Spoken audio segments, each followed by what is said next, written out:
Assalamualaikum warahmatullahi wabarakatuh. Selamat pagi pemirsa Trans 7.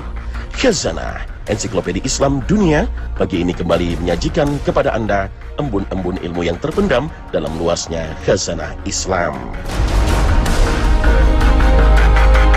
Kita berada di akhir zaman.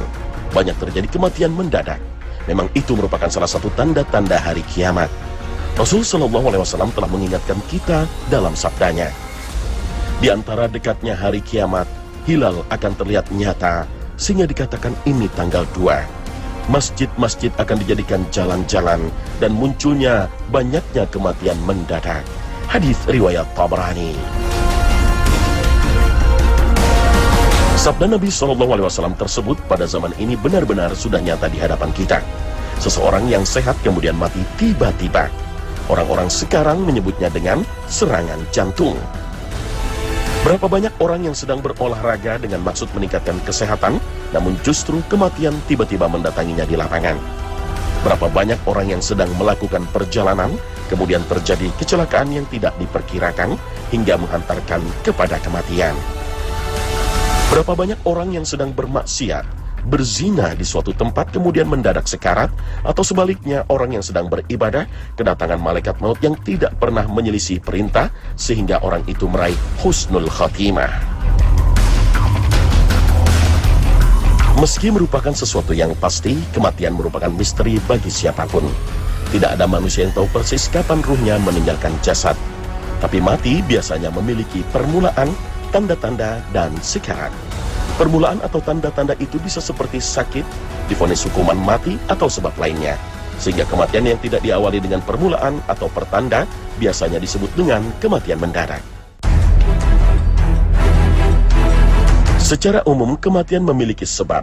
Namun kematian yang didahului oleh sebab tak terduga itulah yang dimaksud dengan kematian mendadak.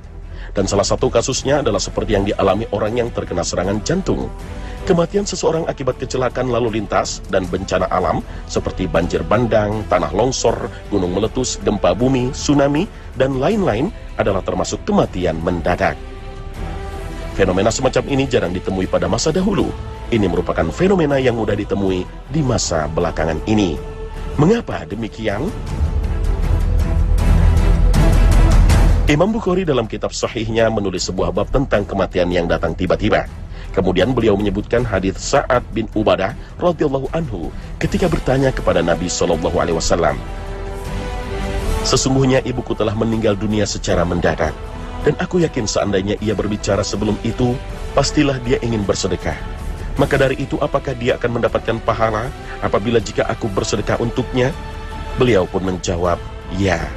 Hadits riwayat Bukhari dan Muslim.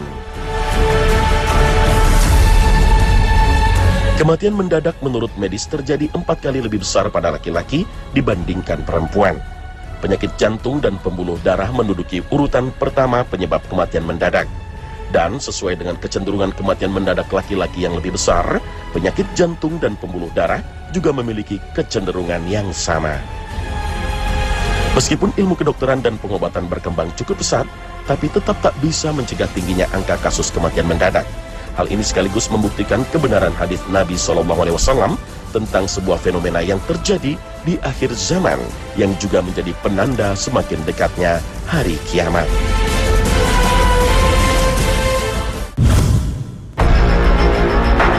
Pemirsa Khazanah, sabda Nabi SAW tentang kematian mendadak yang menjadi salah satu tanda semakin dekatnya hari kiamat telah menjadi fakta hari ini. Berapa banyak orang yang sedang berolahraga dengan maksud meningkatkan kesehatan, namun justru kematian tiba-tiba mendatanginya di lapangan. Berapa banyak orang yang sedang melakukan perjalanan, kemudian terjadi kecelakaan yang tidak diperkirakan, hingga menghantarkan kepada kematian. Imam Bukhari telah mengingatkan masalah kematian mendadak melalui syairnya, seraya menasihatkan untuk memperbanyak amalan. Beliau berkata, "Manfaatkanlah di saat longgar keutamaan ruku, karena bisa saja kematianmu datang tiba-tiba. Berapa banyak orang yang sehat yang engkau lihat tanpa sakit, namun jiwanya yang sehat itu pergi dengan mendadak." Dan yang menakjubkan, ternyata nasihat Imam Bukhari tersebut terjadi pada dirinya sendiri. Menurut Imam Ibnu Hajar, kematian Imam Bukhari tergolong kematian yang mendadak. Pertanyaannya kemudian muncul adalah, apakah kematian mendadak merupakan tanda husnul khotimah atau malah sebaliknya? Kematian mendadak merupakan tanda kemurkaan Allah Azza wa Jalla kepada orang tersebut. Nabi SAW bersabda, kematian mendadak adalah siksaan yang membawa penyesalan.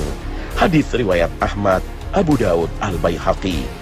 Para ulama telah menjelaskan mengapa kematian mendadak merupakan siksaan yang membawa penyesalan. Ali Al-Qari rahimahullah berkata, kematian mendadak merupakan dampak dari kemurkaan Allah, sehingga Allah Azza wa Jalla tidak membiarkannya bersiap-siap untuk akhiratnya dengan taubat dan dengan mempersiapkan bekal akhiratnya. Allah Azza wa Jalla tidak memberikannya sakit yang bisa menjadi penghapus dosa-dosanya. Ibnu Battal rahimahullah berkata, mati mendadak merupakan murka Allah Subhanahu wa Ta'ala kepada orang tersebut, karena di dalam kematian mendadak dikhawatirkan ia tidak sempat berwasiat dan tidak mempersiapkan untuk bekal akhirat dengan taubat dan amal-amal soleh lainnya. Namun yang perlu diketahui, kematian mendadak yang merupakan murka Allah kepada orang tersebut hanya berlaku pada orang-orang kafir dan orang yang selalu bermaksiat. Hal ini tidak berlaku bagi orang mukmin, karena orang mukmin selalu mempersiapkan diri dengan iman yang sahih dan amalan yang saleh, sehingga kematian mendadak bagi seorang mukmin merupakan keringanan baginya. Itu sebabnya kematian dengan cara seperti ini menurut Imam Nawawi lebih disukai oleh para muqarrabin atau orang-orang yang senantiasa menjaga amal kebaikan karena selalu merasa diawasi oleh Allah Ta'ala.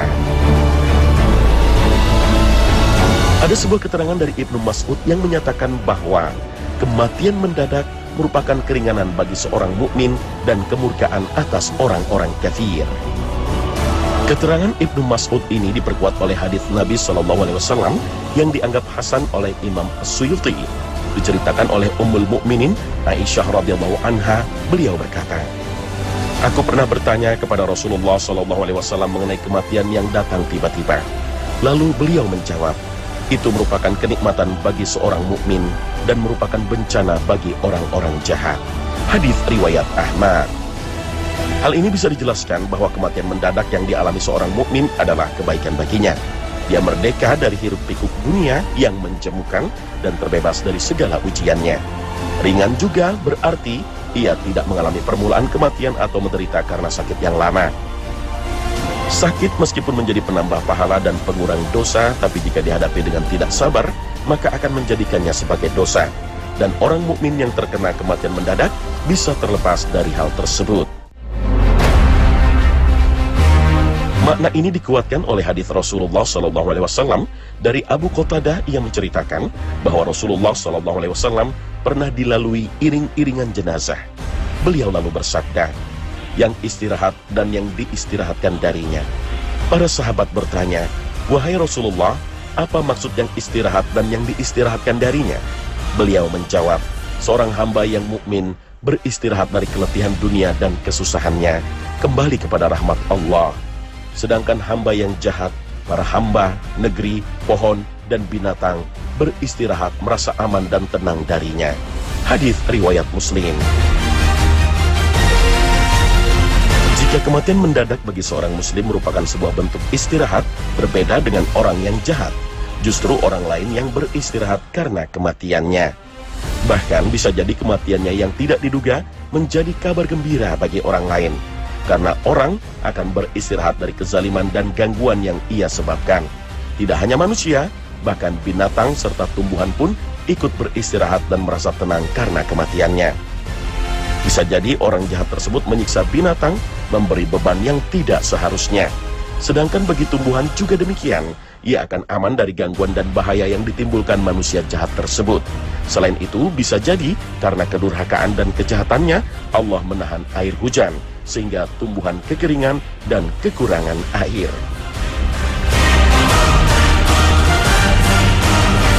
Jadi kematian mendadak tidak bisa dikatakan terpuji atau tercela dengan sendirinya. Tapi yang menentukan baik atau buruknya adalah pada siapa kematian mendadak itu datang. Jika pada orang soleh yang memang telah mengisi hari-harinya dengan ibadah dan amal soleh, tentu kematian mendadak atau tidak bukan menjadi persoalan baginya. Ia telah mempersiapkan diri kapan saja untuk menghadap Rabb-Nya. Berbeda dengan mereka yang ingkar dan selalu membuat kerusakan di muka bumi, kematian mendadak merupakan bencana dan musibah bagi mereka. Mereka tidak sempat memperbaiki diri hingga akhirnya bertemu Allah dalam keadaan yang buruk. Na'udzubillah min zalik. Pemirsa Khazanah, kematian yang didahului oleh sebab sakit menjadi kenikmatan tersendiri bagi kita. Karena jika sakit yang diderita seorang mukmin itu dihadapi dengan benar, justru akan menjadi penghantar surga baginya. Oleh karena itu, katakan kepada mereka yang terkena sakit kronis dengan prognosis buruk, engkau bisa menghadap Allah dengan tanpa dosa sama sekali. Setiap sakit dan nyeri yang mengantarkan kepada kematianmu adalah penghapus dosamu. Katakan pada mereka yang terpukul dengan diagnosa kanker stadium 4, hibur mereka yang terkena penyakit AIDS dan sudah bertaubat akan sabda Nabi SAW. Cobaan akan selalu menimpa seorang mukmin dan mukminah, baik pada dirinya, pada anaknya maupun pada hartanya. Si Tirmizi. Syekh Al-Mubarakfuri rahimahullah menjelaskan, tidak ada padanya dosa sama sekali karena hilang akibat ujian berupa musibah. Dengan demikian, sakit seseorang yang menghantarkan pada kematian justru merupakan nikmat yang harus disyukuri, karena pada sakitnya merupakan peluang membersihkan dosa. Maka pantas saja kelak di hari kiamat orang yang sehat akan berangan-angan menjadi orang yang sakit dan ditimpa ujian di dunia, agar kedudukan mereka di akhirat menjadi tinggi. Inilah yang disampaikan Nabi SAW, besarnya pahala orang-orang yang tertimpa cobaan di dunia. Hadits riwayat Baihaqi. Oleh karena itu, ketika sakit, hendaknya kita bersabar dan berprasangka yang baik kepada Allah. Itu tandanya Allah sayang kepada kita. Segera kembali kepada Allah dan introspeksi diri kita. Bisa jadi ini adalah tanda cinta Allah kepada kita. Nabi SAW bersabda, apabila Allah menginginkan kebaikan bagi seorang hamba, maka Allah menyegerakan siksaan baginya di dunia. Hadits riwayat Tirmizi. Itu sebabnya ada beberapa hal yang harus diperhatikan oleh orang yang sedang sakit menjelang ajal. Pertama, orang yang sakit wajib menerima qadha atau semua ini sudah menjadi kehendak Allah dan pasti ada hikmahnya. Beberapa hari menjelang wafatnya, Nabi SAW sempat mengingatkan umatnya dalam sabdanya, janganlah seseorang di antara kamu meninggal kecuali berprasangka baik kepada Allah Subhanahu wa Ta'ala. Hadits riwayat Muslim. Kedua, setiap orang hendaknya menjadikan suasana sakitnya untuk mendekatkan diri kepada Allah, berintrospeksi dan banyak memohon ampun kepada Allah Subhanahu wa Ta'ala, sehingga sakitnya bisa dijadikan sebagai sarana untuk menghapus dosa dan turunnya hidayah serta rahmat dari Allah Subhanahu wa Ta'ala. Dari Abdullah radhiyallahu anhu, aku pernah menjenguk Nabi SAW ketika sakit. Sepertinya beliau sedang merasakan rasa sakit. Aku katakan kepada beliau, sepertinya Anda sedang merasakan rasa sakit. SAW menjawab, benar, tidaklah seorang muslim yang tertimpa musibah, melainkan Allah akan menggugurkan kesalahan-kesalahannya sebagaimana pohon menggugurkan dedaunannya. Hadits riwayat Bukhari. Ketiga, betapapun para sakit yang dideritanya, seseorang tidak boleh berangan-angan untuk mati. Kalaupun terpaksa, maka hendaknya ia berdoa dengan doa sebagaimana yang diajarkan oleh Nabi SAW ini. Allahumma ahyini ma kanatil hayatu khairan li wa tawaffani idza kanatil wafatu khairan li. Ya Allah, hidupkanlah aku jika kehidupan lebih baik bagiku, dan matikanlah aku jika kematian lebih baik bagiku. Hadits riwayat Bukhari dan Muslim. Menjelang ajal mempunyai kewajiban yang menyangkut hak orang lain, hendaknya menyelesaikannya secepat mungkin. Jika tidak mampu, hendaknya berwasiat untuk penyelesaiannya. Nabi SAW bersabda, barang siapa yang terdapat padanya kezaliman terhadap saudaranya berupa kehormatan atau hartanya, maka hendaknya ia mengembalikannya sebelum tiba hari kiamat, di mana tidak berlaku lagi dinar atau dirham. Bila ia memiliki amal kebaikan, maka akan diambil darinya dan diberikan kepada yang berhak. Namun bila tidak memiliki amal kebaikan, maka akan diambilkan keburukan si pemilik hak dan dibebankan tanggung jawabnya kepadanya. Hadis riwayat Al-Bukhari dan Al-Baihaqi. Selain itu, sebelum wafat hendaknya ia berwasiat kepada keluarganya. Ini merupakan perintah Allah Subhanahu wa Ta'ala yang banyak diabaikan. Allah Subhanahu wa Ta'ala berfirman, diwajibkan harta yang banyak, berwasiat untuk ibu bapak dan karib kerabatnya secara ma'ruf, adil dan baik.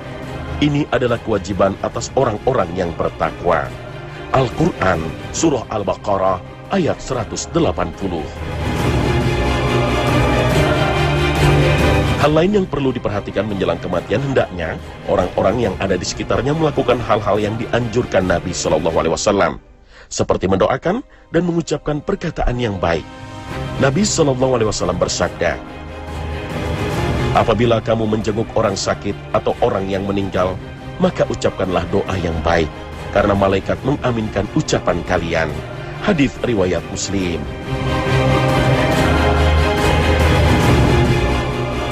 Hal yang tak kalah penting adalah mentalqin atau menuntunnya dengan kalimat La ilaha illallah. Diajarkan pada kita, ajarilah orang yang hendak mati dengan ucapan La ilaha illallah. Hadis riwayat Muslim. Termasuk hal yang tidak tepat praktek talqin atau menuntun mengucapkan kalimat syahadat terhadap orang yang akan meninggal, yaitu mengulang-ulang talqin ucapan La ilaha illallah dengan suara keras, bahkan secara berjamaah di sisi orang yang akan meninggal. Ini bisa membuat suasana gaduh dan yang akan meninggal tidak tenang. Imam An-Nawawi menjelaskan, dimakruhkan memperbanyak membaca talqin secara terus-menerus agar suasana tidak sempit dan susah bagi yang sedang sakaratul maut. Lalu bagaimana cara mentalqin atau menuntun orang yang menghadapi ajal yang tepat? Cara yang benar adalah membuat suasana tetap tenang, membimbingnya, adapkannya, maka tetap tenang dan banyak berdoa. Jika dia bersuara lagi dan mengucapkan kata-kata selain kalimat tauhid, maka ulangi kembali talqin dan bimbing kembali. Demikian seterusnya sampai kalimat terakhir yang ia ucapkan adalah kalimat tauhid.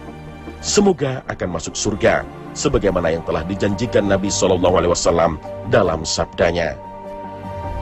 Barang siapa yang akhir perkataannya sebelum meninggal dunia adalah La ilaha illallah, maka dia akan masuk surga. Hadis riwayat Abu Daud.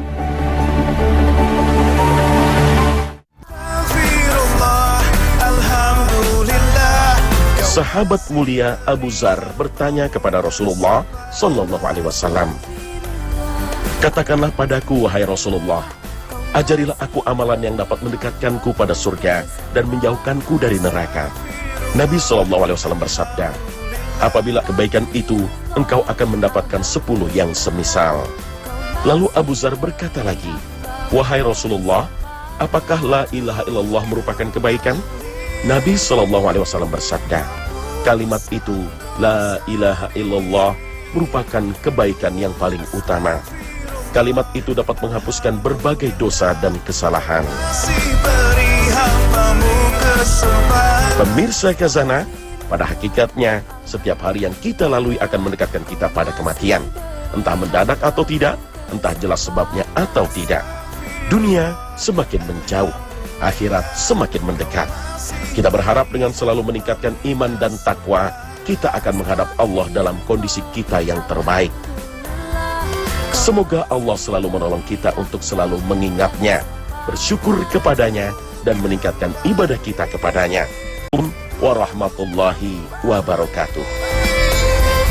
Hapuskan dosa di